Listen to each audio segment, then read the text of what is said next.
ولا التاني اتخانق مع بنت عندها 15 سنة فخد صورها من فيديوهات ليها وقعد يعني خلاص انا يا باشا انا صح، خلاص انا صح all the way.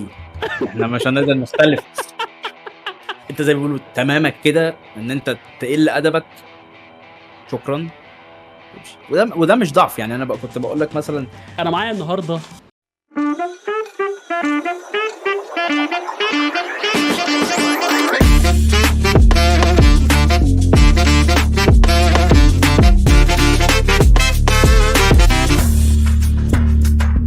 اهلا بيكم يا جماعه. انا معايا النهارده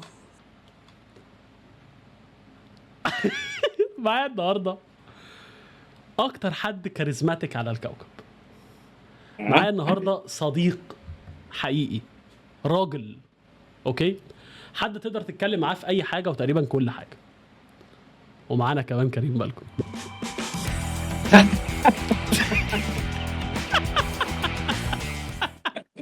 انا هفضل اعمل النكته دي كل حلقه، فاهم يعني؟ انا مش هوقفها يعني كل حلقه، فاهم اللي هو ايه يعني. أيوة.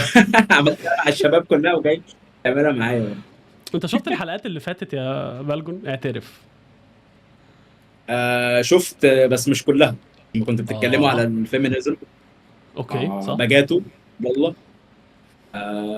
شفت كنت بتتكلموا على حاجات مارفل يس ما في شفتهاش اي كلها يعني حتى عشان انت بتشتغل مش فاضي لصاحبك، ما اتفرجتش على الفيديو 10 مرات، ما عملتش عنه مقال، ما كتبتش عنه بحث، ما عملتلوش شير في الويلز بتاعتي، يعني انت ما دخلتش على بروفايلز الناس وقعدت تعمل سبام للفيديو بتاعي، ما عملتش لايك. هاتش لايك زيك انت بالظبط اللي بيتفرج على الفيديو. على فكره انت عارف ان 60% من الناس اللي بتتفرج على الفيديوهات ما بتعملش سبسكرايب؟ اعملوا سبسكرايب اصلا ساعدني كتير. والله مش فاهم يعني يعملوا سبسكرايب. صح. جت على شاركني الراجل الغلبان يعني. في دوسه تحت، دوس مش هتطلع في ايوه بودكاست. بالظبط يعني. مش هيتكلف حاجه اللي هيعمل كده يعني. صح مش هيكلفك حاجه صح غير تكايه بالظبط الماوس. كده. بالظبط. عامل ايه يا بلجن؟ بلجن هو كله زي الفل. انت عمرك دخلت على تيك توك لايفز؟ كانت ايه رايك؟ تجربه ايه رايك في تيك توك لايفز؟ يعني. حاجه كانت غريبه قوي يعني. انا الفكره اللي كانت جارتنا، هي اوه هي البيست فريند بتاعت مامتي من ايام ما كانوا في المدرسه ومش عارف ايه. بنتها بقى اه صاحبتي انا واختي جدا. اوكي الفكره فتحت مره تيك توك، لقيت ناس قاعدين، عائلات بقى وعيال بتنط ومش عارف حاجات، ناس كتير قوي. فانت بقى ايه، تكتب اسمك ليهم فيروحوا بقى يقعدوا يسقفوا ويقولوا اسمك وبتاع. فانا اتبسطت عامه. اوكي بس جاست ا فيو سكندز، وبعد كده اللي هو وبعدين امم يعني نفضل كده النهار. اوكي بس الفكره اللي هو كانت تجربه لذيذه، مش هجربها تاني. تيك توك بالنسبه لي تجربه بشع. لذيذه. انا بتاعتي ما كانتش تجربه لذيذه خالص. انت عارف يا بلجم، انا جت على انا ما كنتش بدخل ستريمز خالص نهائي، بس قلت ادخل على شويه تيك توك لايفز بشكل عام عشان يعني اشوف يعني الناس بتتكلم في ايه، يعني فاهم بشكل عام. يعني كان الموضوع انترستنج بالنسبه لي شويه. بس لقيت ايه بقى، لقيت جوه مستنقع يا بلجم ماشي، لقيت الناس يا اما بتشقط بعض، اوكي، يا اما داخلين حرفيا يا بلجم بيشتموا بعض. يعني كميه الناس اللي بتبين ده بابليكلي. يعني هقول لك على حاجه، انا في اصحابي كتير جدا بيشتموا وانا بشتم، فاهم؟ بس بشتم امتى؟ وانا في وسط اصحابي، فاهمني؟ عمري ما هشتم قدام بنت، عمري ما هشتم قدام حد كبير، فاهمني؟ بحترم المكان اللي انا فيه، بحترم نفسي قدام الناس، فاهمني؟ لان انا برضو عندي سمعتي محتاج ان انا احافظ عليها. بلس كمان ان الشتيمه عمال على بطال دي حاجه مش لائقه، فاهمني؟ انا بدخل لايفز بشوف بنات صغيره بتشتم، حرفيا بنات اللي هو 14 سنه 13 سنه وبيشتموا شتايم حقيقيه بقى، يعني اللي هو وحاجات بسيطه جدا، واختلاف بقى كل السوشيال ستراكشرز. يعني من اول الكلاس اللي معهوش فلوس للكلاس اللي معاه فلوس، من الكلاس الاجتماعي القليل الكلاس المتوسط العالي، كله بيشتم، فاهمني؟ بلس كمان لقيت حاجات غريبه. يعني مثلا لقيت ولد عنده 20 سنه مرتبط بنت عندها 13 سنه، ايه ده؟ فاهمني؟ وبيتخانقوا في اللايف عشان هي ما دفعتش عنه. ولا التاني اتخانق مع بنت عندها 15 سنه فخد صورها من فيديوهات ليها وقعد يعني بلجن. شفت انا زي ما قلت لك يعني بنات صغيره مرتبطه بولاد كبيره. لقيت مثلا ناس مثلا بيتكلموا في حاجه فحصل اختلاف، يعني مثلا بنت مثلا شتمت ولد، اوكي. مم. فالولد اتضايق قوي ان هي شتمته، فراح دخل على الاكونت بتاعها، هي كانت بتعمل فيديوز، خد لقطات من الفيديو نزله عنده في اكونت فيك، فاهم؟ مم. بس علشان ايه يعني يجرسها فعلا. الولد مم. عنده 24 سنه، البنت عندها اظن 15 سنه. هي شتمته صراحه، شتمته شتايم بشعه، تمام؟ بس هو اللي هو عمله برضه باشا، فاهم؟ فانا لما دخلت على تيك توك لايف اكتشفت كده ان في يعني احنا بنقع اخلاقيا شويه فعلا، اوكي. فاهمني؟ دي الجيل حقيقه فعلا. كمان، يعني حتى جيلنا احنا، أنا مش هقول لك جيل الصغير، يعني الولد كان عنده 24 سنه، انا عندي 25، مم. فاهمني؟ انت عندك كام سنه بلجو؟ اكبر مني انت صح؟ 26 انا اكبر 7. 27. فبرضه 24 سنه وبيتخانق مع بنت عندها 15 سنه اصل هددتني، فاهم؟ حاجه غريبه برضه. يعني على الاقل انت الكبير احتوي الموقف يعني صح. غريب يعني الموضوع ده. طب انا هسالك وبعدين سؤال، ايه مين الفكره؟ غلطان؟ جو اهيد. مين غلطان في السيناريو ده؟ مين غلطان؟ اللي بدأ هو اللي غلطان، يعني اللي عمل الاكشن غلطان، وكان قدام الاكشن في رياكشن، بس الرياكشن برضو مش هنجستيفاي الرياكشن اللي هو رياكشن كده وخلاص. if it's a crime it's a crime، فاهم؟ صح. حتى لو يعني انت لو هي شتمتك فانت بتعمل حاجه عشان تبلاك ميل البنت او حاجه زي كده، فانت برضو دي يعني جريمه، يعني زي ما هي حرفيا. تعتبر سب وقذف، فهي صح. جريمه انت كمان يعني اوكي. كان ممكن تاخد حقك بطريقه اشيك من كده يعني، واحسن من طيب كده. معاك حق، هقول لك بقى الحته اللي بعدها. بعد كده م. قعدت انا طبعا انت عارفني انا بشوف الدراما دي، انا لازم ادخل في موضوع، فاهم؟ انا كنت بتفرج على اللايف، فانا قلت لا لازم احشر نفسي، فدخلت بقى اتكلمت معاهم هما الاثنين، فاهم؟ فتوصلت في الاخر ان الولد بيقول لو هي اعتذرت لي انا هعتذر وهلغي الاكونت، وهي بتقول اوكي. هي عمرها ما هتعتذر، فاهم؟ ففي الكيس دي هما الاثنين برضه غلطانين. ليه؟ لان البنت قلت الادب، ماشي؟ والولد كان عايز ان هو يأدبها، بس انت الطريقه اللي تأدبها اللي انت تاخد الشتايم اللي هي قالتها لك دي، السكرين شوتس والكلام ده، تروح لاهلها، صح؟ لو هم أدبوها كان به، ما تأدبتش خلاص. ما في، انا كولد عندي 24 سنه مش محتاج اخد حقي من بنت عندها 15 سنه، حتى لو هي شتمتني الاول، يعني اتس نوت، يعني دي مش زي دي. وعارف يا بالكم برضو، انا لو شفت اتنين بيتخانقوا في الشارع، فاهم؟ مش هقف واقول ده صح وده غلط، فاهمني؟ هحكم على الاتنين سوا، انتوا اتنين بيتخانقوا في الشارع، اتنين بيشتموا في الشارع، فاهمني؟ بالظبط. بيتخانقوا بالضرب او بالشتيمه يعني. فانا بقول لك كل ده بقى ليه؟ عشان غير اللي احنا واعيين اخلاقيا، في مشكله عند الناس بشكل عام، ودي موجوده في اغلبيه الناس اللي انا شفتهم في اللايفز، اغلبيه كبيره جدا، حتى لو ناس محترمه ما بتشتمش، بس عندهم مشكله ان احنا ما بنعرفش نختلف، اوكي. فاهمني؟ ما بنعرفش نختلف. الديفرنسز اللي بتخلينا، او الاختلافات اللي بتخلينا الناس الجميله المختلفه، ماشي؟ لما بتيجي بقى تتطبق في افعالنا، احنا ما بنعرفش نتعامل مع ده، ما بنعرفش نختلف في وجهات النظر. انا مثلا بحب اللون الازرق، انت بتحب اللون الاخضر، عمرنا ما بنبقى اصحاب، فاهمني؟ دي حقيقه. انا بقول لك انت بقى الكلام ده ليه؟ لان انت يا بالكم صحابك لهم الوان،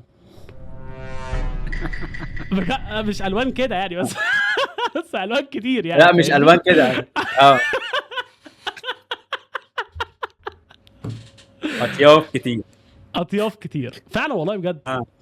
بتتعامل بقى مع ده ازاي؟ يعني انت ايه الثوت بروسس بتاعتك؟ بص هقول لك على حاجه، انت عارفني حتى لما احنا بنتكلم احنا مش لازم انا وانت نأجري على حاجه، يعني لان صح. اغلبيه الوقت احنا عادي، انت في اتجاه وانا في اتجاه، بس عادي يعني، حتى مش معنى كده اللي احنا ما نقدرش نتكلم بطريقه متحضره يعني. صح. فالفكره انا مش لازم الشخص ده عشان يبقى صاحبي اتفق معاه. اوكي. عادي ممكن نختلف عادي، وبالعكس انا لما يكون في اختلافات كتير بحب اسمع آراء مختلفة عن الرأي بتاعي، لأن اوكي. ما فيش حد عنده الالتيميت نوليدج او اللي هو خلاص عارف كل حاجة. مهما صح. انا عارف ايه، في حد اعلم مني يعني مهما كان انا معايا ايه، نقطة في بحر علم، حاجات اوكي. كتير يعني. فالفكرة كلها ان انا بحب اسمع وجهة النظر المختلفة.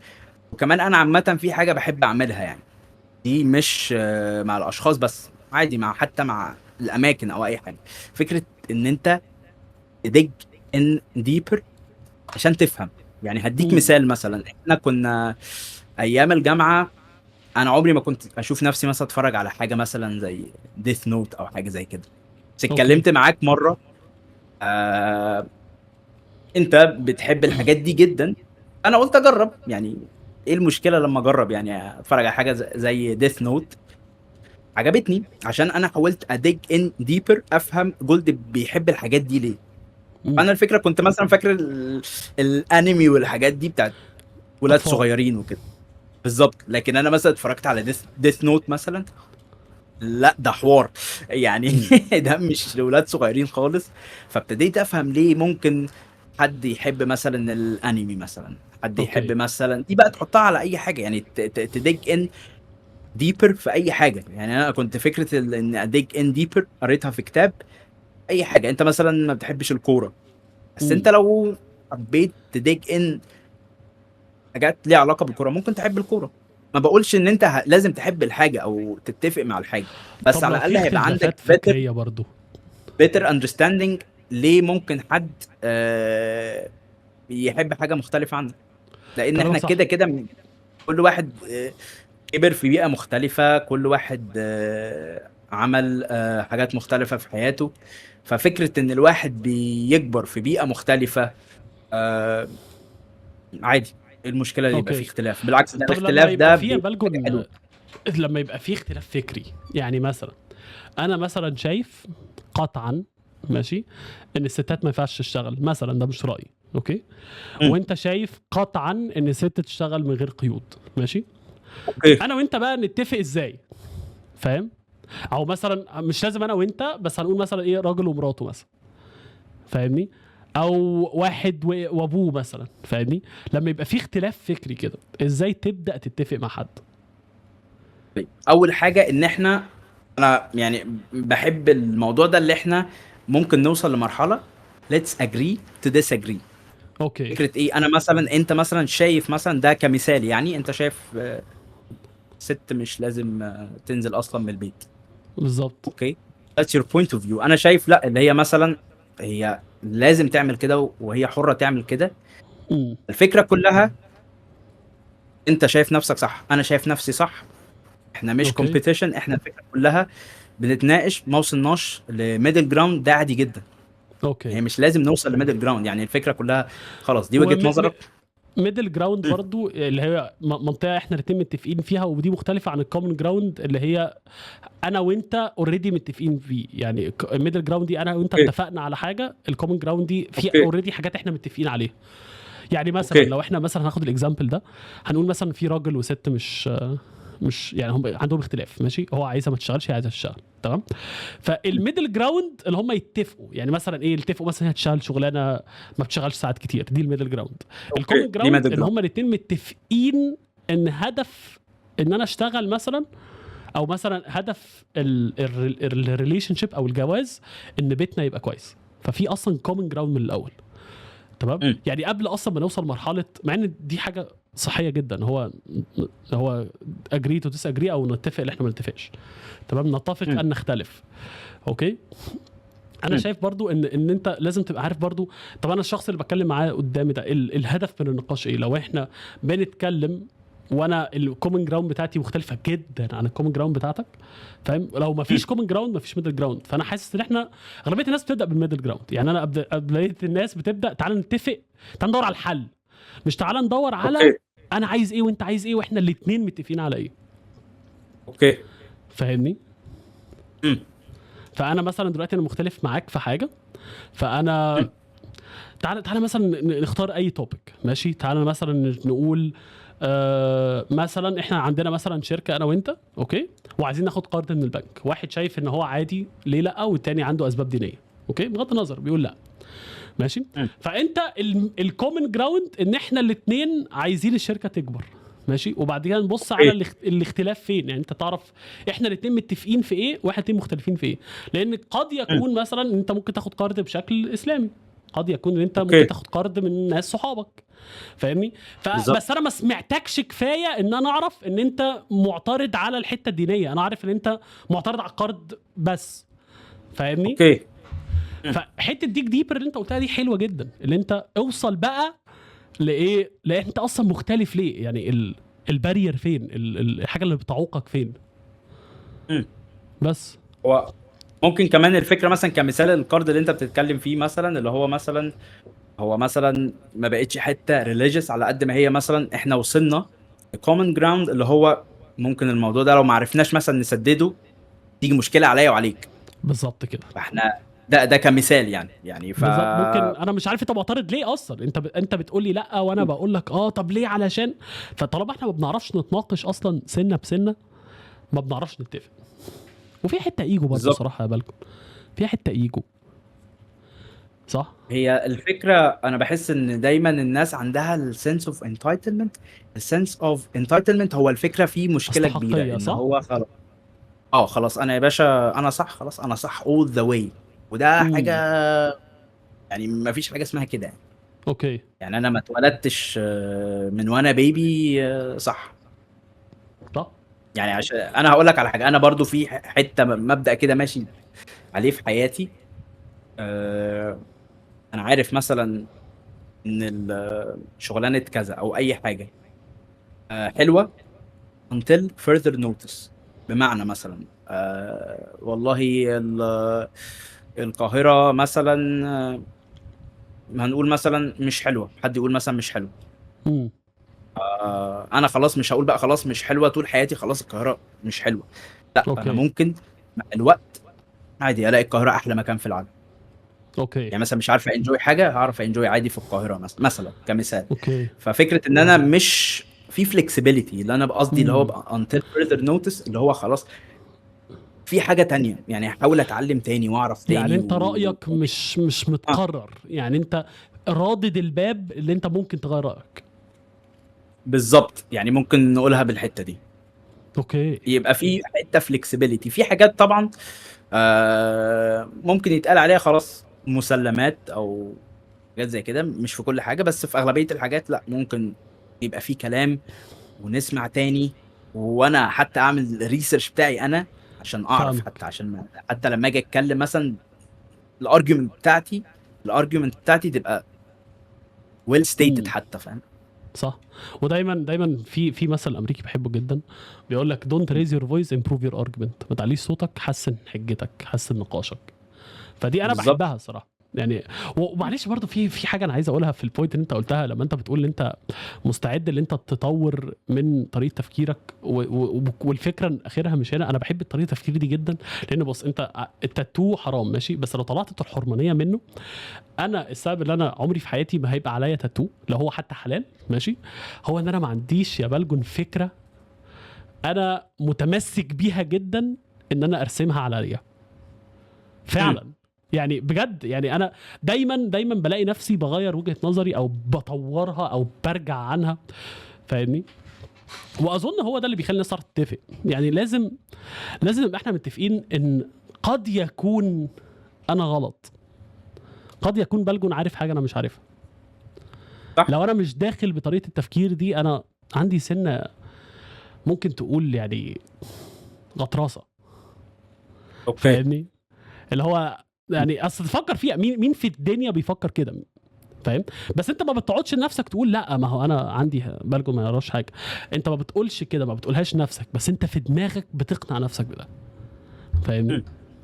فانا حاسس برضو ان دي حاجه من الحاجات اللي بتخلي الناس ما تعرفش تتعامل مع بعض، ما تعرفش نختلف. كلنا بنعرف نبقى اصحاب طول ما احنا متفقين، فاهمني.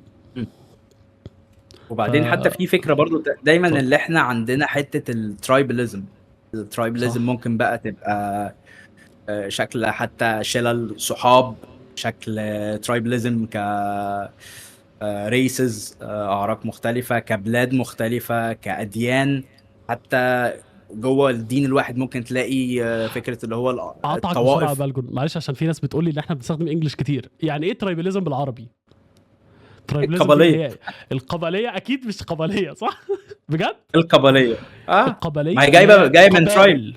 قبائل. ايوه جايه من ترايب القبليه. اوكي. مم. جامد. ماشي، حلو حلو. طيب يعني وبرضه مثلا لو مثلا على كلامك، معلش انا عارف ان قطعتك، مثلا لو في مثلا في الجامعه سنه اولى وسنه تانية، حتى دول مثلا بيبقى فيهم قبائل، او مثلا كليه اعلام، كليه هندسه كده برضه شويه وقت تحس سياسي. دايما في حاجه اللي هو احنا احنا وهم. لازم يكون في عدو، صح صح. اللي هو في ايه يا الدك... جدعان، ما عادي ممكن ما يبقاش الدكاتره في. والطلاب. بالظبط، في حاجه ضد الم... حاجه، يعني عادي المعيدين ممكن الحياه تبقى ودكاتره. اسهل ونعيش زي السنافر والتيلي تابيز وبتاع، والدنيا صح تبقى صح. ألذ يعني. مم. فاهم قصدي؟ طب ما هو في ناس ممكن تقول لك يا بلجو، طب ما دي حاجه كويسه، الناس اللي شبه بعض بيبقوا سوا، صح؟ دي مش حاجه بشعه ان الناس تفكر زي بعض طول ما هم شبه بعض، مش كده؟ ماشي، بس لو احنا شبه بعض ماشي، بنقول مثلا احنا مثلا كمثال بنشجع مثلا الزمالك، حلو. يعني هو كده كده، ما انا في حاجه اعمق من النادي واي حاجه تانية بيني وبين مثلا حد اهلاوي او حد اسماعيلاوي، ان انا صح. اصلا بني ادم عندي نفس القلب، نفس الروح، نفس المخ. احنا كده كده في حاجه كلنا بنشترك فيها. امم. الحاجه الميجر بالنسبه لي اللي احنا بنشترك فيها كلنا بني ادمين. اوكي. الاختلافات بقى اي حاجه تانية حاجات ماينر قوي، يعني مثلا في ناس مثلا ما بتحبش رايي في الكوره مثلا، اوكي. لان انا مثلا والله لو الاهلي لعب حلو عادي اقول الاهلي لعب حلو. امم. انا زملكاوي عادي بس اقول الاهلي لعب حلو. مش لازم اوكي. بقى اللي هو اطلع حاجه لعبوا حلو ليه، ففي مؤامره عشان كده هم لعبوا حلو. لا عادي، هم لعبوا حلو يعني، ولما الزمالك يلعب حلو اقول الزمالك يلعب حلو. طب فاهم انت قصدي؟ ما تفتكر طيب لما حد بيتخانق في الكوره، ماشي، ده بيكون عشان الناس ما بتعرفش تتفق، ولا عشان هي زي ما قلت عندهم قبليه قوي، اللي هو احنا وهم، احنا م- الزمالك هم الاهلي، مشجع الاهلي عباره عن واحد اتنين تلاته، فاهمني؟ اللي هو م- ايه، بيحكم مش بس على شخص، حتى هو بيحكم على فكره حد بيحب حاجه في دماغه، صح؟ م. بتبدا بقى ازاي هي يعني؟ يعني سوري كمل كمل. اه سوري، انا بس انا في مشكله اللي هو يعني هو ممكن يكون في حب صحي او ما هسميه صحي، يعني مش دي مش بقول كده مش بيزد على حاجه ساينتفك، يعني انا سميته كده اوكي اوكي. دلوقتي. حب غير صحي. فكره ان انا مثلا في فتره زمان ايام المدرسه تسمع عن الناس بينزلوا يتخانقوا يضربوا بعض، ما اعرفش التراس ايه بيضرب التراس ايه، ما اعرفش في خناقه تحت كوبري المرغني اللي هو ايوه ليه؟ ايوه. صح. يعني ايه الهدف؟ يعني انا يا سيدي، ما انا مثلا انا زملكاوي، انا بحب الزمالك، انت اهلاوي انت بتحب الاهلي، يعني خلاص. يعني صح انا بالنسبه لي الكوره يعني ممكن اصحابي يرخموا عليا، ارخم عليهم، مش عارف حاجات خفيفه، لكن بقى فكره ان انا اوصل لدرجه اتخانق مع حد واضرب حد عشان كوره، لا. عشان يعني انا عشان بالنسبه لي عشان حد اللي لعب ماتش وحش، انا مال انا. انا طب انت مالي، انا عارف انا بص. كنت اه هقول لك حاجه مضحكه. لما انا كنت في مدرسه، انا كنت بحب اللون الابيض عن اللون الابيض واحمر، ماشي، عن اللون الاحمر، ماشي، فعلشان كده اخترت ان انا ابقى زملكاوي. هو ده كان البيسس بتاعي. انا ما اعرفش اي حد في الزمالك ما اعرفش اي حد في الاهلي، بس كان عاجبني الناس كلها بتختار فرق، فانا الفريق الاهلي، فقصدي الفريق زملكاوي، وهو في زملكاويه كتير، فقشطه بحب ابقى مع فريق خسران. انا عايز اقول لك قعدت بتاع 3 سنين الناس بتتريق عليا لمجرد انا زملكاوي، ماشي، رياضه انا مش بتفرج عليها، لعيبه انا ما اعرفهمش، ماتشات انا ما بشوفهاش، فقررت ان انا اغير الستاتس بتاعتي من زملكاوي لاهلاوي، علشان بس الناس تقدر تتناقش معايا في الكوره. والله العظيم. اه كده انت خاين. بقى اتضغط عليك وحولت. لا ضغط عليا. هقول لك على حاجه، انا بص انا هقول لك على حاجه، انا بحب الكوره جدا مم. بطريقه ممكن انت عارف انا بحب الكوره ازاي يعني. مم. بس الفكره كلها انا، تعالى نسال السؤال، تعالى نعمل زوم اوت. ايه هي الكوره؟ الكوره بالنسبه لي او اي رياضه هي عباره عن انترتينمنت. زي انا مثلا بحب مثلا ليوناردو دي كابريو مثلا، انا مش هتخانق عشان هو عمل فيلم وحش، هو صح. عمل فيلم حلو قشطه، مم. استمتعت بالفيلم. الزمالك اوكي. لعب حلو كسب، هتبسط عادي. بس هو الفكره اللي هو بالنسبه لي ترفيه مش صح اكتر من كده. يعني انا لازم ادي ككوره، لازم اديها حجمها لان هي ترفيه. يعني مش صح. يعني ما فيش حاجه يعني، دي حتى رياضه، يعني هي عباره عن كوره بنلعبها، خلاص ما اعرفش مين كسب مين يخسر خلاص يعني. زي وحتى مثلا بقى بالكم انا بنشوف بحب ده في ممثل اسباني. الموبايلات، يعني عارف انت الناس، حرب سامسونج وايفونز بشكل عام، يعني مثلا انا مثلا حد انا ما بحبش الابل برودكتس بشكل عام، بحسها ان هي يعني فاهم بتضغط عليك وبتخليك يعني ايه ليميتد، او يعني محكوم. بحب المنتجات اللي تبقى اندرويد بيست عشان تبقى اوبن سورس والكلام ده كله ماشي. اوكي بس بحس بقى ان اغلبيه الناس اللي في الحرب اللي احنا بنتكلم عنها دي، حرب التكنولوجيا دي، بيحبوا الشركه، ما بيحبوش المنتج. يعني مثلا مش ما عندهمش فكره، ما عندهمش النضج الكافي ان هو يقول لك ان ممكن منتج كويس يجي من شركه وحشه، وممكن مم. ان شركه كويسه تعمل منتج وحش. فانا دايما بحب المنتج وما بحبش الشركه، فاهمني؟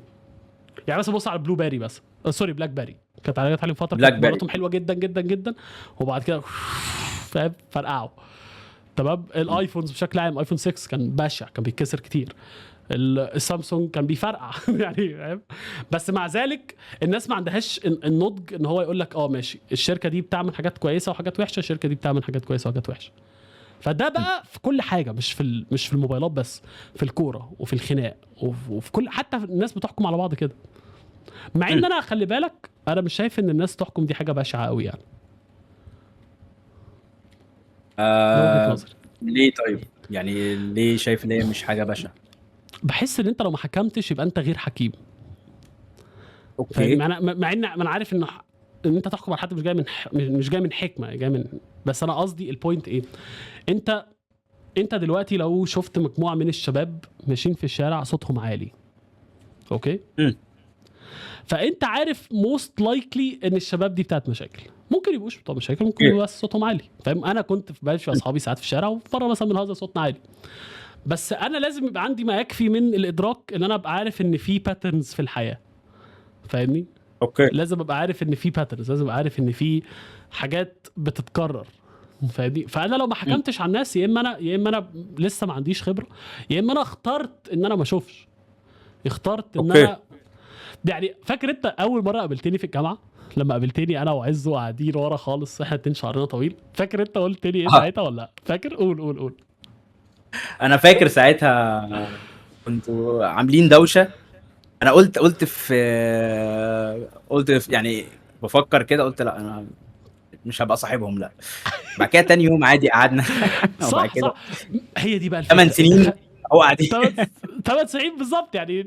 وكمان يا بلجن هي دي الفكره، انت عملت حكم مبدئي ماشي، وده صحي، ده صح، بس انت كمان عندك انت بتاخد فكره، ما بتاخدش حكم، فاهمني؟ انت بتاخد فكره عن شخص، خلاص ما بتحكمش عليه هو كده باشا، فاهمني؟ الحكم او يعني على الاقل الحكم بيتغير.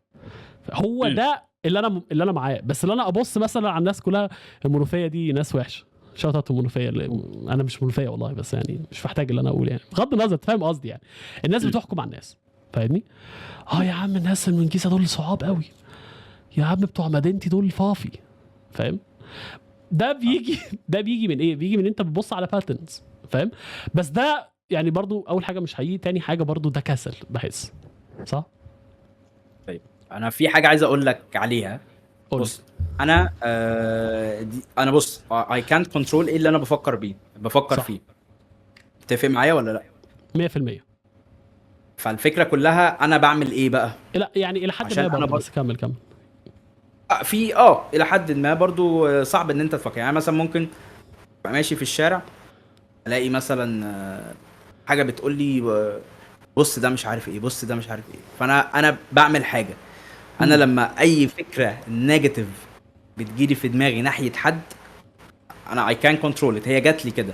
انا مش عارف الموضوع ده بيجي لاغلب الناس ولا لا يعني، بس انا 100%. بمشي عادي قاعد في حته ممكن يجي لي فكره نيجاتيف عليها، على امم. الاشخاص دي او الشخص ده. انا اللي انا يعني هي حته ستويسيزم شويه. I can control انا بفكر في ايه، بس انا بكنترول الاكشن. بمعنى لو انا يا جولد انا دايما بعملها، لو في اي حد فكرت فيه بطريقه وحشه، انا بروح اعمل حاجه حلوه للشخص ده. لو مش عارف اتعامل مع الشخص ده، انا بعمل يعني هقولها عادي، ما بحبش اتكلم في حاجه دينيه بيني وبين حد، بس انا بدعي له. يعني انا مثلا ماشي في الشارع مثلا، قلت ايه ده، بص الشخص ده لابس بنطلون عامل ازاي، انا مش عارف الشخص ده، مش هروح اوقفه مثلا، ماليش دعوه بيه. انا بدعي للشخص ده يعني، امم. عشان انا مهما كان، هو انا مين عشان افكر في حد بطريقه وحشه؟ بحسها كده، ما اعرفش ده صح ولا غلط، امم. بس اي فكره وحشه تجاه شخص، انا بحاول اعمل جود ديد او فعل كويس تجاه الشخص ده. طب ماذا ممكن برضو بحاول اريح الشخص ده ما ضميري. يستحقش؟ ايه؟ ماذا لو الشخص ده ما يستحقش ان انت تعمل له حاجه كويسه؟ طيب بص هقول لك على حاجه انا بستخدمها في حياتي عامه يعني. امم حتى مع صحابي مثلا. انا لو اوكي. مثلا جولد في الفلوس تعاملاته مش حلوه، يعني انا مثلا لو انا مثلا هقول لك يا جولد انا محتاج مثلا 1000 جنيه مثلا. انت اوكي. لو انت مثلا تعاملاتك في الفلوس مش حلوه، ده كمثال يعني، انا مش هتعامل مع جولد في حته الفلوس. بس مش امم معنى كده ان جولد بني ادم وحش. هو اوكي. عنده تريت انا غير متقبلها، فانا هافويد اتعامل معاه في الحته دي. لان انا لو مثلا جولد كل مثلا اقول له معلش يا جولد انا محتاج 1000 جنيه، فهو جولد بيتعامل وحش في الحته دي، خلاص انا نفسي في الحته دي، لان هتبقى مشكلتي انا لو رحت اتعاملت مع جولد في الحته دي. مش عارف فهمت امم قصدي ولا لا؟ فهمت. يعني انت مثلا لو حد مثلا عنده 10% وحشه في شخصيته، مم. هو وحش بالفلوس مثلا، او مثلا لما بتاخده في ايفنت مثلا بيبقى، يعني مثلا لو انت وديته مثلا حته كلاسي مثلا فرح حد من صحابك بيتصرف بشكل غير لائق، ده مش معناه ان اوكي. انت هتفصله، بس انا مش يعني خلاص مش هعمل معاك في الحته دي. فاهمني؟ بالظبط. بالظبط. اوكي. لان حلو. لو انا حطيت انا مثلا انا عارف انا مش متقبل حاجه معينه، لو انا امم رحت بقى بضغط عليك خلاص نتعامل تعالى معايا الفرح مثلا وانت بتعمل بيهيفير مثلا مش لطيف، انا اللي خدتك الفرح this is my fault. اوكي. انا متقبل خلاص الشخص ده كده، انا مش دوري ان انا آم، اغير شخص، هو الشخص ده كده خلاص، دوري طب ان انا الموضوع بيبقى عامل اعمل ازاي بقى في باوندريز في الريليشن التعامل. شيبس؟ اوكي سوري، في يعني الريليشن عايز بس اقول اخر جمله عشان لو حد ما سمعهاش اللي انت لسه قايلها. يعني انت دورك انت بس بتعمل حدود في التعامل. طيب هسالك سؤال تاني معلش. بص انا بحاول لسه ابقى هوست شاطر يعني لا عادي، انا اصلا انا مكسوف بص وحاجه، يعني ربنا لا يعلم. لا. بس هقول لك حاجه عن الصحاب بسرعه بسرعه. آه. شطت ليك، اوكي. شطت لعمر، شطت لبجاتو، والناس التانية اللي انا مش هقول اسمها عشان لسه حلقاتها جايين. انا قررت اعمل بودكاست وصحابي went above and beyond. اوكي، عمر وبجاتو اللي ظبطوا لي حته في بيتهم، انت دلوقتي رحت لقريبك علشان تساعدني في البودكاست. فشكرا لكل اصحابي اللي طلعوا معايا ولسه هيطلعوا معايا، وكمان خالد الليبياري الحلقه بتاعتنا باظت، انا اسف جدا، اصورها تاني. ما علينا. انا والله يا جولد مبسوط ان انا معاك اصلا. الله يعني انت يخليك عارف يا رب. احنا اصلا بنحب نتكلم ساعات، بنتكلم بالساعات وكده، فحاجه حلوه تجربه جديده يعني. صح صح. طيب قولي بقى، اه. قولي بقى بالكم في الريليشن شيبس الموضوع بيعمل ازاي؟ طيب يعني انت بتبص لها ازاي مثلا؟ لو انت مثلا مرتبط ببنت او لسه يعني في قبل بتكونسيدر هير يعني، او بتبص عليها لسه هتنفع معايا ولا لا، ماشي مم. بيبقى الموضوع طريقه فكرك عامله ازاي؟ لو هي مثلا بتتصرف بشكل مش عاجباك، او مثلا عندها حاجات في شخصيتها بشعه بالنسبه لك، بتبقى تفكر ازاي؟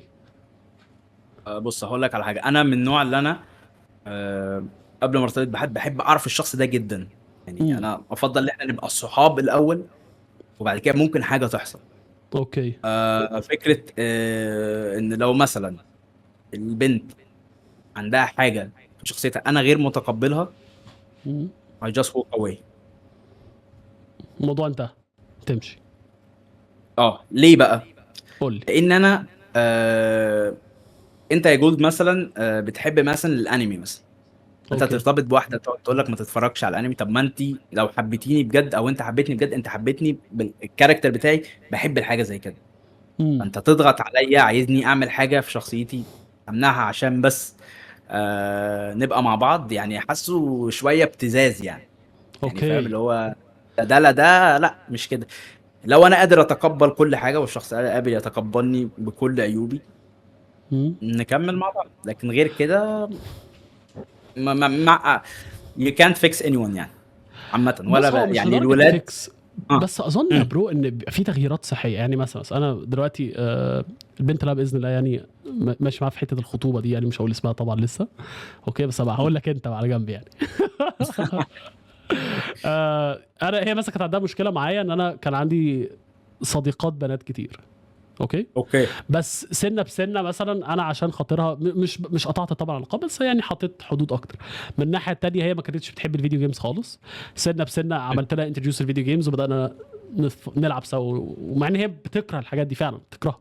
بس اوكي. عايز اسالك سؤال، يعني امتى بقى، يعني في حاجتين عكس بعض، اللي هو ايوه احنا ممكن نغير في بعض شويه، ولو انا بحب حد ممكن شويه اتغير له، واحنا كبني ادمين برضو بشكل كبير بنربي بعض. يعني مثلا انا دلوقتي لو في بنت مثلا انا معجب بيها جدا بتقول لي بص يا يوسف انا بكره الولاد اللي بتبعت لي تكست ماتشز، بجد بحسهم مش رجاله بتتصل بيا، ما اظنش ان انا هبعت لها تكست مسج، فاهم؟ مش لازم تقولها لي بالشكل البشع ده، فاهم؟ بس اه. فاهمني؟ بس احنا بنربي بعض بشكل كبير. والناحيه التانية في برضو انا يا عم بحب تكست مسج، بحب ابعت ايموجيز ومش عارف ايه، فاهم؟ انا بحب كده. فانا مثلا دلوقتي البنت اللي انا معاها بتكره التكست مسجز، فامتى ده بيبقى صح وده بيبقى صح؟ امتى بيبقى صح ان انا انتروديوس الشخص، وامتى بيبقى مم. صح اللي هو اقول لا احنا مختلفين قوي مش هتنفع؟ ماشي، وامتى نوصل للكومن جراوند يعني؟ بالظبط، امتى نوصل للكومن جراوند؟ ماشي، انا ممكن يكون انا بس كان قصدي على الحاجات الميجر قوي، يعني مثلا اوكي. حاجه مثلا زي التكستنج والكولينج وكده. I'm okay with calling، انا okay with texting. لو اوكي. في كولز اكتر ما عنديش مشكله. اوكي. حد بيحب يتكست اكتر ما فيش مشكله، انا في الاثنين عادي، ما عنديش مشكله في الاثنين. فلو تمام. حاجه اكتر من حاجه عادي صباح الفل، دي حاجه ماينر قوي. لكن انا اوكي. مثلا قصدي على الحاجات الميجر. ما فيش حاجه يعني ما فيش مثال في دماغي ممكن يجي زي واحنا مثلا بنتكلم. الشغل مثلا في بنات مثلا بتقول لك ايوه، دي لو حاجه انا مثلا بشتغل كبيره. مثلا لو انا مثلا متجوزني وانا بشتغل ما تخلينيش بشتغلش، صح؟ بالظبط، دي حاجه ميجر. حاجه ميجر، انا خلاص انا الشخص ده بيشتغل واحنا بنتعرف مع اوكي. بعض واتكلمنا انا بشتغل. امم. اجي بعد ما نرتبط لا ما تشتغليش. لا طب انا، طيب احنا كنا في فتره التعارف دي بنعمل ايه، او اللي احنا في فكره ان انت ارتبطت بالشخص ده ليه؟ امم. انا عامه لو حد، يعني هي الفكره كلها، لو حد مثلا عايز يرتبط بحد مش بيشتغل هو حقه. لو حد امم. عايز يتجوز بطريقه هقول عليها اولد سكول، مش عشان هي اوحش، بس عشان بس نفرق يعني. ايوه ايوه. اولد سكول مثلا هو عايز مثلا بنت يتجوزها تقعد في البيت بس تربي الولاد. دي حاجه تحترم جدا، وظيفه يعني كوظيفه حتى صعبه جدا، يعني بعتبرها اصعب وظيفه في العالم. دي حاجه تمام. تحترم. بس امم. ادور على الحد اللي هو عايز كده. لو اوكي. حد الناحيه التانيه بقى on the other hand هي عايزه تشتغل، هي من الاول خلاص احنا عارفين ان هي عايزه تشتغل، انا غير متقبل الحاجه دي، just walk away. اوكي. طيب تعالى نفترض يا بلجن ان انت مش عايز مراتك تشتغل فرضا، اوكي، وقابلت حرفيا بنت احلامك، ماشي، م- بس هي بتشتغل شغلانه انت مش موافق بيها، اوكي، م. هتنافيجيت السيتويشن ازاي؟ يعني هل خلاص هتوك اواي، ولا هتبدا اللي انت مثلا تتكلم شويه، فاهم؟ يعني هتبدا تقول لها طيب تعالى نتكلم في الموضوع، انا كاره كذا، انا مش عارف ايه. يعني امتى يعني؟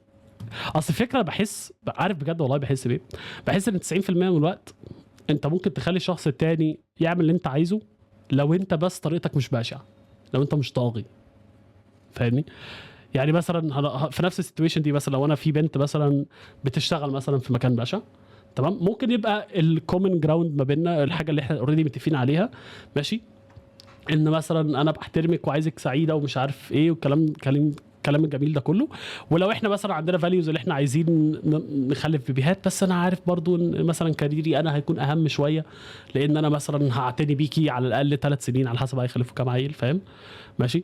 م. فبرضو انا هبقى حابك تبقي مرتاحه ومش عارف ايه بلا بلا بلا، فاهمني؟ لو ده مش موجود يعني، فاهم؟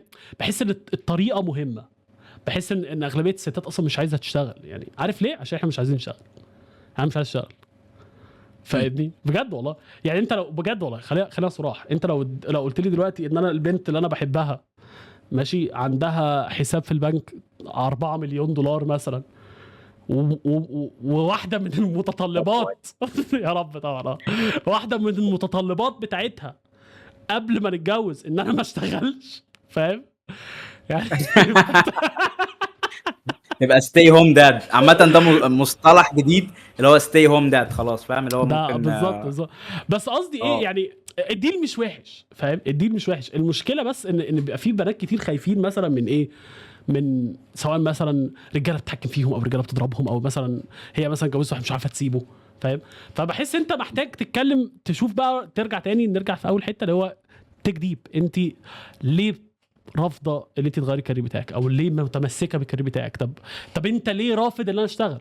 يعني بيبقى في مثلا رجاله رافضه انها تشتغل بس عشان ما يبقاش حواليها رجاله، فاهمني؟ او مثلا هي شغاله اوكي مثلا في حته هو عارف مثلا نص المكتب هناك معجبين بيها، فاهمني؟ بجد. اوكي فهي بس غيرت المكتب او اشتغلت مثلا في حته من البيت مثلا او في شغلانه تانية، هو ما يبقاش معترض. فانت اوكي برضو السؤال بتاعي، امتى ده بيبقى طغيان وامتى ده بيبقى اتفاق؟ بناء على ايه؟ انا عارف إنك اتكلمت انا كتير، في حقك حته بس. عليا. لا لا لا عادي، بس انا عايز ارجع لحاجه انت كنت بتتكلم فيها في الاول. اتفضل. فكره ان الطريقه هتبقى عامله ازاي. انا في حاجه برضو، حاجه مهمه في الموضوع ده. هو مش لازم ان انا مثلا حد يزعق او حد مش عارف، ممكن بالطريقه اغير حد. انا عن نفسي ما بحبش الموضوع ده. اوكي. ليه؟ انا شايف ان الحب عامه هو المفروض يبقى فريدم ليا. اوكي. يعني ان انا لو مش على طبيعتي مع الشخص ده، ارتبط بالشخص ده ليه؟ ولو هي مش على طبيعتها، ترتبط بيا ليه؟ اوكي. الفكره ان انا ما احبش ان انا مثلا ماشي هعمل بطريقه، ماشي، بس طريقه سنيكي. انا مش هبان ان انا شرير، او هبان ان انا مش بزعق ولا اي حاجه، بس انا عايز اتلاعب بس بعقل اللي قدامي. امم. ده انا بحسها جريمه يعني. فكره ان انا اوكي. لازم ابقى واضح جدا، واضح جدا على الاخر. انا خلاص، انا تمام ان انت تشتغل، انا تمام انك ما اوكي. تشتغليش، مش عارف ايه، على حسب. ابقى صريح، لان صح. انا لف ودوران مش حلو. دي وجهة صح. نظري يعني. انا عن نفسي افضل، دي حاجة ايديال، ممكن الواحد يضطر اكيد في حياته يلف ويدور، بس انا افضل ان الدنيا تبقى واضحه ستريت من كده. الاول. يعني عشان انا ابقى حر وهي تبقى حرة، في اوكي. في في الاطار، يعني اللي هو الواحد يبقى عنده الفريدم بتاعته، في الاطار الفريدم بمفهومها الصح. يعني اللي هو مش اللي هو نأذي بعض. سوري بالي كبير. لان الفريدم بالنسبة لي يعني اللي هو اللا غصب ولا ضرر. فاهم اوكي. الفكرة؟ لا غصب ولا ضرر. آه بالظبط. مش اوكي. عارف فهمت وجهة نظري ولا لا. لا فهمت وهقول لك على حاجه برضو. بص، هو كلامك منطقي. كلامك منطقي. يعني انت لو قدامك الاثنين، قدامك مثلا انت تشتغل شويه مع الشخص، اصلا عارف انا ببص بايه؟ بلاقي مثلا ان في ناس بيبقى عندهم شخص عنده 80% من الحاجات اللي هو فعلا عايزها، فاهم؟ ممكن اكتر، 85%، بس يبقى في مثلا 15% مش عند الشخص، فاهمني؟ 15% مش مهمه، مش عند البنت دي، او 15% مش عند الولد دي لسه حتى، فاهم؟ فعلشان ال 15% بتقوم رامي ال 85 اللي عاجبينك. فبحس اوكي ان دي، وعلى فكره ده مش في الريليشن شيبس في الاول بس، برضه في الجواز. يعني بحس ان سبب مثلا الجواز بيفشل والريليشن شيبس بتفشل، الناس ما بتحاولش كفايه، فاهم؟ بحس ان الناس بتستسهل شويه. وطبعا مش بقول ده موقفك خالص نهائي يعني، فاهمني؟ بس انا مثلا ببص دلوقتي على الطلاق، نسب الطلاق عاليه جدا في العالم كله كله كله، في كل العالم كله الادينه، دي حاجة. كل المجتمعات، فقراء اغنياء، الناس كلها بتطلق، فاهمني؟ واظن ده عشان هم مش بيحترموا اصلا الجواز اصلا معمول ليه. يعني بحس ان اصل خلي بالك الجواز ده عباره عن ايه؟ انت بتاخد قسم قدام الناس، تقول للشخص قدامك بص مهما يحصل مش هسيبك، انا حليفك خلاص، فاهمني؟ اوكي قسم قوي قوي، قوي، عشان كده بتاخده قدام الناس، يعني عشان كده قدام الناس بيبقى فيه قسم، اوكي. فاهمني؟ فموضوع صعب. لا، موضوع هو صعب. الموضوع صعب جدا كمان. عشان كده انا بقول لك لازم يعني افضل ان انا لو ارتبط بحد نبقى اصحاب في الاول. يعني فكرة ان امم. انا بستغرب مثلا في ناس بترتبط على طول بناس. انا عمري ما اعرف اعمل حاجة زي كده. اوكي. يعني بتبقى من اصعب الحاجات. يعني في ناس عادي بيعملوا الموضوع ده وبينجح معاهم. ممكن هم يشوفوا لو هم مثلا خلاص نرتبط وبعد كده نعرف بعض. انا بالنسبه لي لا، افضل اعرف الشخص، اعرف كل حاجه عن الشخص، سواء عيوب سواء مميزات، اوكي. وكايفالويشن. وبعد كده لو انا الدنيا تمام، نجو اهيد. مش كده يبقى خلاص، ولا كلام اضيع منطقي. وقتي ولا اضيع وقت البنت يعني. امم. كلام حلو والله، يعني طريقه تفكير كويس. بص اصل انا خلي بالك عندي الحته دي برضو، يعني انا بس ما اظنش ان انا عمري كنت معجب ببنت لحد ما سمعتها بتتكلم برضو، فاهم؟ وشفتها بتتعامل ازاي. يعني بحس ان في ناس كتير عندها الحته دي اكتر، فاهم؟ م. ما علينا. اسالك سؤال بقى طيب كمان. ايه ده، استنى اتفضل يا كنت هسألك سؤال. حتة الاختلاف دي برضو، يعني انا مثلا خصوصا في الحوار المادي، يعني انا بحس برضو لو انت رجعت تاني لحتة ان في ناس ما بتعرفش تختلف لدرجة ان هي بتبقى وحشة في الفلوس. يعني بحس ان حتة الناس ما بتعرفش تتكلم مع الناس، ما بتعرفش تتخانق. بحس الناس ما بتعرفش تتخانق بجد. بحس الناس محتاجة تتعلم ازاي تتخانق مع بعض. ليه؟ لان لما اوكي بيتكلموا مثلا بيمسكوا، يعني مثلا اتنين مثلا غلطوا في بعض، فهم بيمسكوا في مين شتم التاني الاول. فاهمني؟ مم. انا مش بوصلها كده، انت غلطت انا غلطت، انا عملت حاجه غلط انا عملت حاجه غلط، احنا الاتنين نعتذر. مم. فاهمني؟ وده برضو كان الرد بتاعي للاثنين اللي انا كنت بحكي لك عليهم في الاول. هو الولد عنده 25 سنه، مع ان انا كنت مغلطه جدا الصراحه. مفيش ولد محترم مفيش راجل محترم بيعمل كده. فاهم؟ بالظبط بس هي ومفيش بنت محترمه بتشتم. فاهم؟ بالظبط، يعني انت لو كمفهوم كجنتلمان او كليدي ما حدش يعمل حاجه بالظبط. زي كده. مم. فهي كانت فكره مين عنده ادب اكتر. مم. هي حرفيا لو كتبت له اسفه في التشات، اوكي، هيلغي الاكونت. اوكي. اوكي وهو المفروض من نفسه ما يعملش ده ابدا. يعني اي حد بينزل صور بنت انت مش راجل من الاخر. اوكي فاهم؟ فهم مم. الاثنين مين فيهم عنده ادب اكتر؟ ولا ده ولا ده. نفس مم. الموضوع مثلا في حته الماديات. يعني بحس ان في ناس ما بتعرفش تختلف، ما بتعرفش يعني تهولد ايتش اذر اكاونتبل بشكل كويس بشكل شيك. في حد مثلا اوكي بيبقى فاكر، يعني مثلا انت يا بلجن عملت حاجه ضايقتني مثلا، اوكي، مم. خدت مثلا انا وانت مثلا خرجنا اكزامبل كده، مثلا خدت مني فلوس، اوكي، وبعد كده انا مستني منك ترجعها لي، بس انت نسيت، انا ما مم. نسيتش. فانا اوكي ساكت ساكت ساكت ساكت ساكت ساكت، ما بكلمش معاك. فجاه رميت لك كومنت ملوش لازمه. فاهمني؟ مم. فانا لو انا كنت كلمتك كان الموضوع انتهى. فاهمني؟ لو انا كنت بالظبط، كلمتك كان الموضوع انتهى. بس انا ما عملتش كده، انا فضلت شاحن جوايا. اجي نحكي قدام الناس، تراكمات اصلا تراكمات انا تراكمات. اه بالظبط كده. فالناس ما تعرفش تتخانق. ودي مثل صغير جدا. يعني انا هقول لك على حاجه، انا عملت مشروع، انت جيت لي المكتب بتاعي لما انا كنت فاتح بتاعت الجمبري. ايكو برودكشنز. ايوه ايوه كنت بصور ساعتها عمو جمبري. آه، اه فكان اتنين شركائي، ياسر وعمر. الاتنين دول احنا شاركنا بعض حوالي 3 سنين، اوكي، والمشروع بتاعنا فشل، اوكي، وكنا مختلفين جدا مع بعض في فتره من الفترات، مختلفين جدا جدا جدا. ومع ذلك يا بلجن احنا طلعنا من الاختلافات الماديه واختلافات الفكريه واختلافات الاداريه وقفلنا المشروع سوا وفضلنا اصحاب، مم. وصحاب قوي كمان، لدرجه ان احنا بعد كده اشتغلنا مع بعض في حاجات تانية. فانا بحس ان بجد بجد انت لما بتشارك حد في فلوس انت بتقدر تعرف شويه اخلاقه. فاهمني؟ بالظبط. بجد تعرف اخلاقه. يعني شوت اوت ياسر عمرو اه ياسر، وعمر عمر، استنى انا مسميه عمر ايمج يا ياسر، استنى بحاول افتكر عمر هاني، يا لهوي عمر عمر هاني هاني وياسر وياسر. عمرو. بجد اختلفت هقول لك معاهم على في فلوس ومع اه ذلك احنا اصحاب. اختلفت معاهم في اداره اصحاب. فاهمني؟ ف بص، هقول لك على حاجه كده، حاجه فرعيه برضو. فكره ان انت تسلف حد حاجه، آه، برضو دي حاجه بعملها. انا مش بسلف حد حاجه غير لو انا مستعد اخسر الحاجه دي، لان انا في احتماليه الشخص ده ما يرجعهاش، صح صح. وحصل. والفكره ممكن الشخص ينسى، يعني ممكن في كذا سيناريو. انا اسلف حاجه انا كده كده خلاص مستغني عن الحاجه دي، مم. تمام.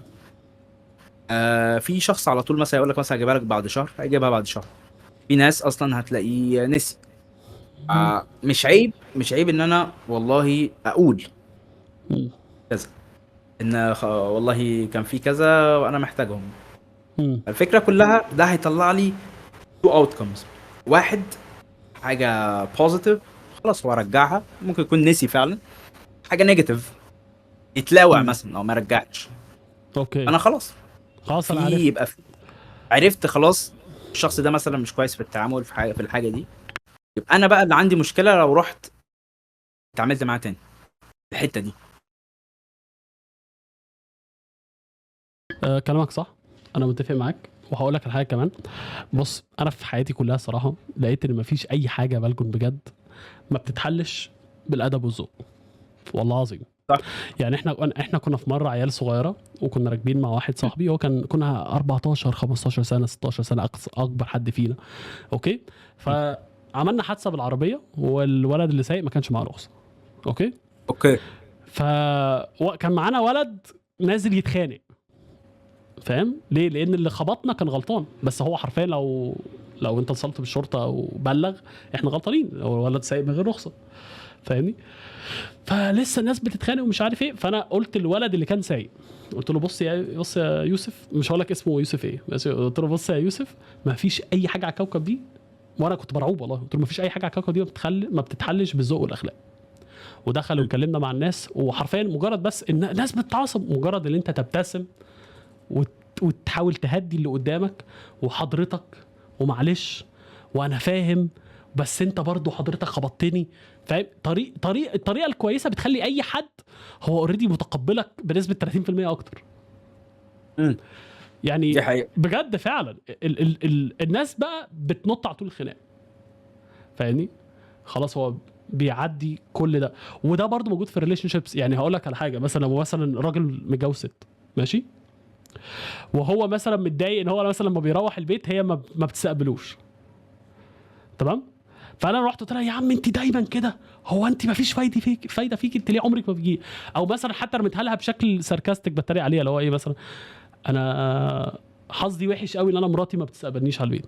فدي برضو انت بينت الحاجه اللي مضايقاك باسوا شكل، بهجوم شخصي، فانت اخره الكلام ده خناق، الكلام ده خناق.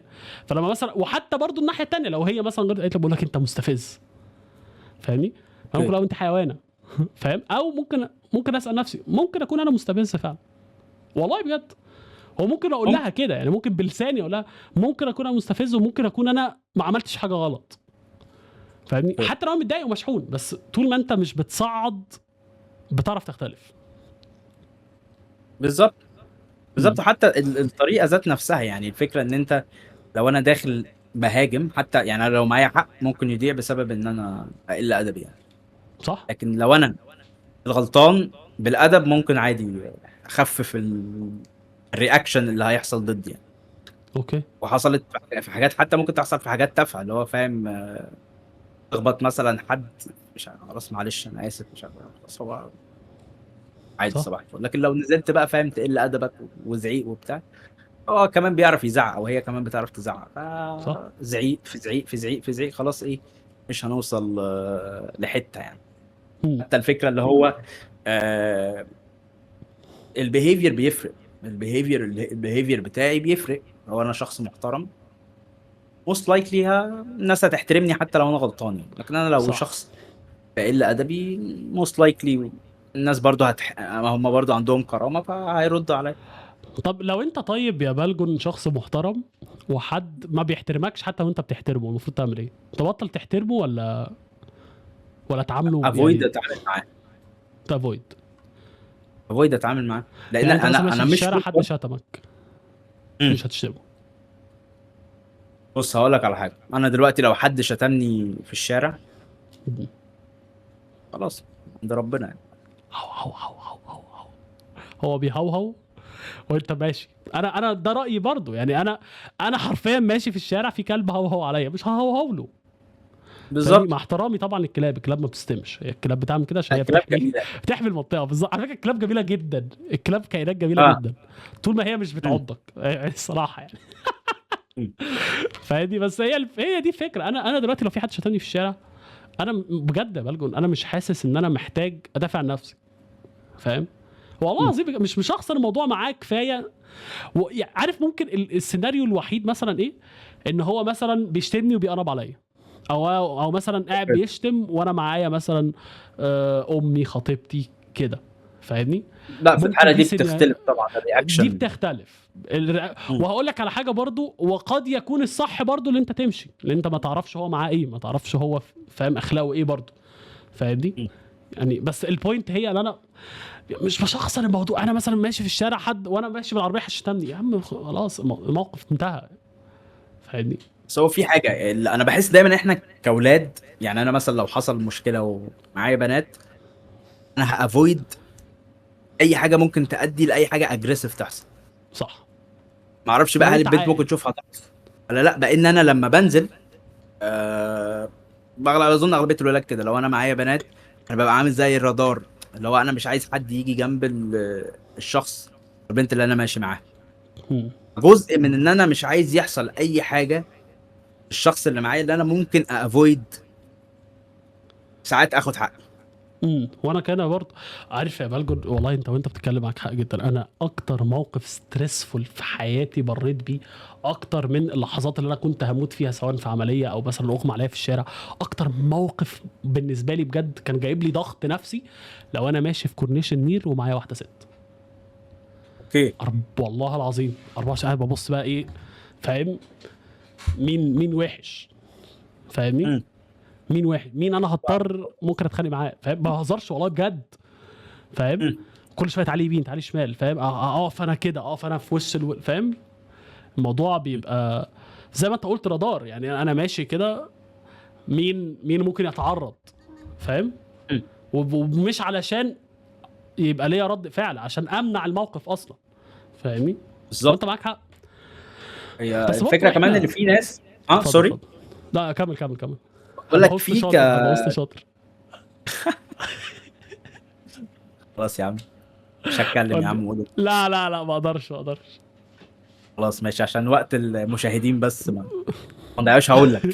اوكي قول فهي لي. الفكره ان في انت بتحصل، انت مثلا كولد هقولها از جنتلمان، مفروض لو حاجه حصلت وانا ليا حق والشخص ده معاه بنت صغيره، بنت كبيره، اي حاجه، بنت، اطفال، ست كبيره، انا كده كده انا مستغني عن حقي صح. احتراما اللي ايوه. انت معاك، سواء بقى مراتك، مامتك، اختك، ولادك. خلاص انا وهقول حتى لك لو على انت حاجه، غلطان انا وحتى لو هي هافويد حاجه غلطانه زي كمان، يعني مثلا لو انا ماشي مثلا وشديت مع راجل ومراته شتمتني، فاهم؟ انا كده. بحترم، يعني انا بتعامل باخلاقي، مش باخلاقها هي، مش بالظبط. باخلاقه هو، فاهمني؟ يعني في بالظبط. في قبل كده جدي كان بيحكي لي الموقف ده، ماشي؟ في حد شتمه، اوكي؟ في حد شتمه كان في الجيش وكان رد اعلى منه، فقال له ايه؟ قال له اخلاقك سمحت لك اللي انت تشتمني، اخلاقي انا ما تسمحليش ارد، فاهمني؟ اوكي. فدي جمله قويه جدا، انا بقى باخدها قاعده في حياتي، فاهمني؟ اخلاقك سمحت لك اللي انت تشتم، اخلاقي ما تسمحليش. اخلاقك سمحت لك اللي انت تصعد، انا مثلا واقف جنبك، فاهم؟ فانت زقتني مثلا، فاهمني؟ مم. بعدوان، ماشي؟ وانا اقدر اخد حقي، ماشي؟ اوكي. بس انا اخلاقي تمنعني ان انا امسكك اتخانق معاك في الشارع. ليه؟ لان انا لو عملت كده مع حد في الشارع، طب انا مختلف عنه ايه يا بلكن؟ ولا اي حاجه خالص، فاهمني؟ مم. ولا اي حاجه. وعلشان كده برضو ولا الصحاب مم. مهمين جدا. سوري انت كنت عايز تقول مم. حاجه؟ اتفضل بقول اتفضل. لك لو حد بيتعامل بطريقه بربرك انا مش لازم ابقى اتعامل بطريقه بربرك زيه يعني. صح، معاك حق. يعني مش هنزل مستوايا حاجه زي كده. والا ايه الفرق ما بيني وما بينه طيب؟ يعني حرفيا بجد، يعني على الورق، لو انا المجتمع بتاعي عباره عن حد شتم حد فالتاني رد عليه، ما هو الاتنين وحشين. مم. انت ضربتني فانا ضربتك، ايه الفرق ما بيننا؟ ولا اي حاجه، مم. ولا اي حاجه. والعين والسن، العين بالعين والسن والسن، عشان عارف انا سامع الكومنت بيتكتب العين والسن يا يوسف، البادي اظلم يا يوسف. ايوه ماشي، بس مش انت اللي بتطبق ده، يعني ده مش انت اللي بتطبقه، بيبقى الحاكم. مش انا. بالظبط. يعني يعني خلاص بقت مني تاني. ساعات بس القرار الحكيم ان انت توك اواي من حاجات، يعني انت صح. فاهم، مش هتخانق مم. معاك مثلا انت معاك طفل صغير او مراتك يعني. معاك سيدي حق. خلاص، انت ده كده انت زي ما بيقولوا تمامك كده ان انت تقل ادبك، شكرا، تمشي. وده مش ضعف يعني. انا بقى كنت بقول لك مثلا آه ما اعرفش البنات بيبقوا شايفين الموضوع ده ازاي، ان انت مثلا انا عايز لما اكون خارج مع بنت انا عايز افويد اي حاجه فيها مشكله. صح. احنا يعني في الولاد ممكن مش بينجوي مثلا خروج او اي حد، او مثلا خارج مع اخته او حاجه، لان هو زي ما قلنا رادار، صح. مفيش حاجه تيجي جنب البني ادم اللي ماشيه معاه. مسؤوليتي، حتى لو على لان انا فكره مش في قريبتي، يعني حتى لو ما اعرفهاش مم. قوي، فاهمني؟ مسؤوليتي ابقى ماشي جنبها. بالظبط. انا حتى لو ما اعرفهاش خالص لا، مم. برضه معاك دي حق. دي بشوفها ان انا از جنتلمان، انا مسؤوليتي مش مش عايز اقول المسؤوليه اللي انا مثلا حاجه، مش عايز تبان لحد مثلا عندي الابر هاند، حد بتوع الفيلم لازم يطلع اه. يشتمني ولا حاجه ولا حاجه. انا على الله يعني مش هرد يعني. بس الفكره اللي هو ما عشان برضو اخلاقك ما تسمحلكش يا بحس بلجن كده ترد. حبيبي يا جولد. بس اللي هو فاهم انا لا لازم ده دوري كراجل. بالظبط.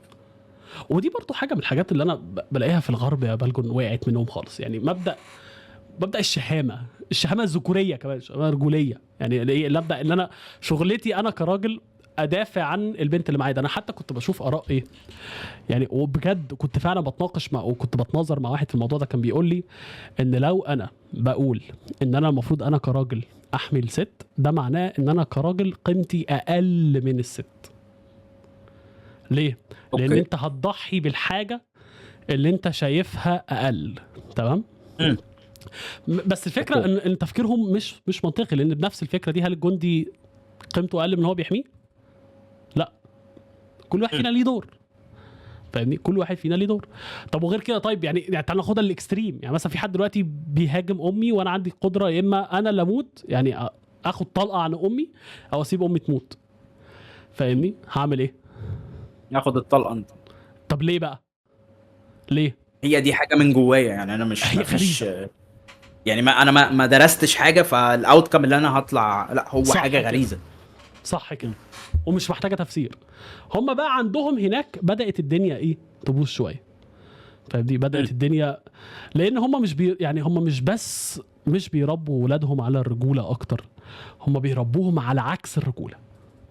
اللي هو مم. عادي ان انت كراجل تعيط وتشوف النرابيلتي وتعمل النيلز بتاعتك، مع ان خلي بالك ان الراجل يعيط ويشوف النرابيلتي دي مش بشعه طول، بس مش قدام الناس. فاهمني؟ يعني هقول لك على حاجه، انا مش شايف ان هي حاجه وحشه ان الراجل يعيط، بس ما تشوفش حد بيشوفك، ما تعيطش قدام الناس. مم. فاهمني؟ ماشي، انت اوكي. عايز تبين مثلا vulnerability، عايز تبين ان انت مثلا عندك نقاط ضعف، مش قدام الناس. مم. فاهمني؟ ومش قدام برضه بنت انت مش، يعني مثلا لو انت مثلا في بنت انت في ريليشن شيب معاها بس لسه ما اتخطبتوش، لسه ما اتجوزتوش، لسه بدري ان انت تدخلها في ده. لسه بدري ان هي تشوفك ضعيف، كوت ان كوت اوكي. ضعيف. فاهمني؟ لان انت يعني كلمه القوه الحقيقيه برضو بالنسبه للرجاله كمان ما بتجيش في شكل الضرب والخناق، مش بس في الضرب والخناق. فاهمني؟ لا، هي في مم. كمان فانا اخلاقي فين. انا مش اوكي. مش مش معنى ان انا قوي ده معناه ان انا هستضعف حد. مم. بس واظن احنا متفقين في كل حاجه تقريبا بالكم في الحته دي، مختلفين في حاجات كتير جدا تانية. هو بس ممكن يكون بس في مشكله مثلا اظن في يعني مش مشكله يعني اختلاف في حته عند ناس كتير في مفهوم ايه هي الرجوله يعني. يعني هو ممكن حتى لو بنتكلم على الغرب او حاجه ممكن هم في حته احنا مش فاهمينها لان احنا مش عايشين هناك برضو. مهما حتى اوكي. لو بتتكلم اللغه بتاعت اي بلد امم فيهم وفاهم كل حاجه بتتقال انت ستيل مش فاهمهم. طب يعني ايه انا هي مش الرجوله معنى ان انا بالنسبه وانت لك يا بالكم؟ لو 3 كلمات، ايه هي الرجوله بالنسبه لك؟ اصل سالت نفس السؤال ده يوسف لعمر جولد وعجبني. يوسف جولد يوسف جولد يوسف جولد.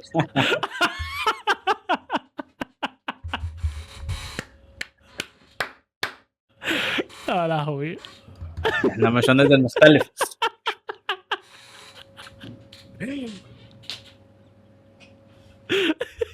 اي خدمه يا عم جولد. حبيبي يا بالكم، حبيبي. ايه مفهوم الرجوله؟ ايه مفهوم 3 كلمات؟ السؤال ده صعب قوي. انا مش عارف اقف اضحك، مش عارف ابطل اضحك والله العظيم. السؤال صعب اه، عامه. سؤال صعب. عارف ليه؟ اه. عارف ليه صعب؟ عشان لازم اه. تختار 3. هو ده الصعب اللي فيه. مم. يعني صعب اللي هو 3 كلمات. قول لي. ممكن نقول الاحتواء. الاحتواء. فكرتك انك تحتوي الشخص اللي قدامك، تحتوي المشكله، اوكي. ما يبقاش في اسكليشن في حاجه سواء عامه ده في تصعيد. اي حاجه سواء حتى كاصحاب ولاد مع بعض. حاول ان انت فاهم تحتوي الموضوع. امم وحتى زي ما احنا كنا بنتكلم ممكن حتى لو اللي قدامك غلط فيك انت احتوي الموضوع على قد ما اوكي. تقدر. حلو ده.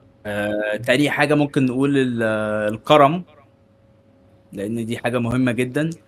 الكرم مش في الفلوس بس في كل حاجه. الكرم في في المشاعر، في كل حاجه، يعني الواحد يبقى صح. كريم، يعمل الحاجه دي بحب وكرم كده. يبقى كريم بلجو. وتالت حاجه انترارارن. بس انت عارف يا كريم، انت بجد من اكتر الناس الكريمه اللي اعرفها فعلا فعلا، بجد. والله العظيم. اصل عارف، بص اقول لك على حاجه، انا ما كنتش هقول كريم بلجن ماشي، بس انت لما قلت لحد يبقى كريم لقيتك ابتسمت، فانت كنت فقلت خلاص بقى بتفكر، اتجمني. انت كنت بتفكر في نفس اللي انا كنت بفكر فيه، ما تنكرش. يعني كنت هقول الافيه ده بس فاهم يعني عشان اه الكوميديا حاجه سبجكتيف، مش عايز حد يقول صح. عليها دم تقيل.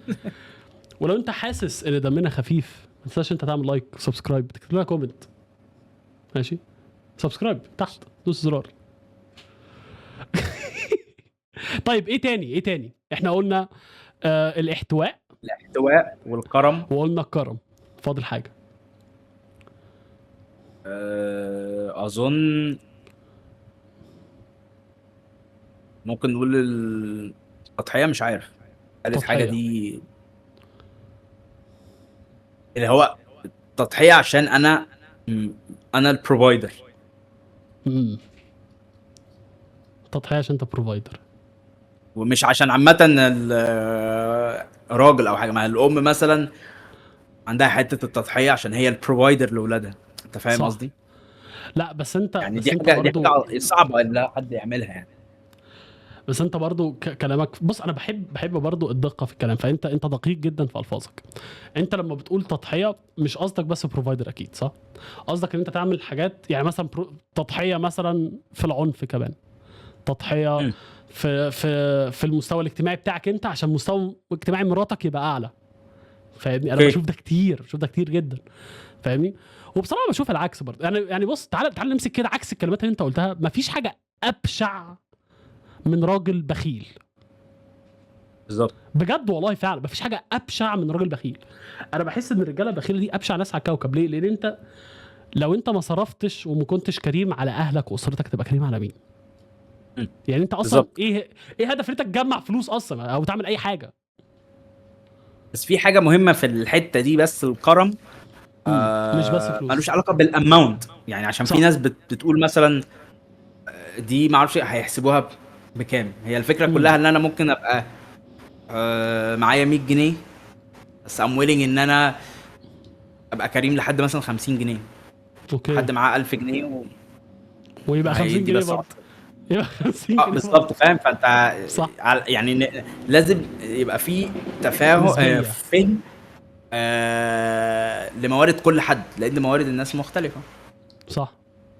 معاك حق، معاك ففكره حق. الكرم هي موجوده عند لو امم حد كلاس A B، اي كلاس صح. موجوده، اي فئه موجوده، هتبقى الكريم كريم من الاخر.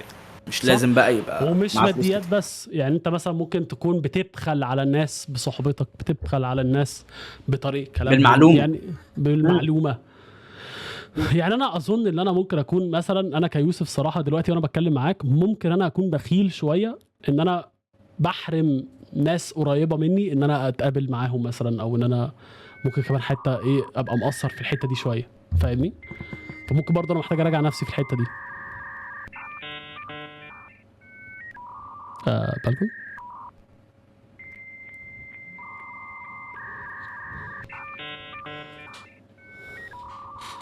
بالجون باشا. انت النور عندك قطع صح؟ ايوه. طيب بص. طيب قول لنا عايز تشوت اوت مين قبل ما تقفل؟ يوسف جولد كده كده. حبيبي في حاجه عايز تقولها قبل ما نقفل الحلقه؟ انا مش عارف. معلش. بس يعني خلاص. اوكي، ترجح لي مين يا بالجون يطلع معايا؟ ارجح لك حسن مصباح. حسن مصباح ده حسن علاء صح؟ حسن البيلي. حسن الباري، ايوه كان اسمه حسن الباري صح. انا كنت ناسي اسمه. حسن دي دعوه رسميه.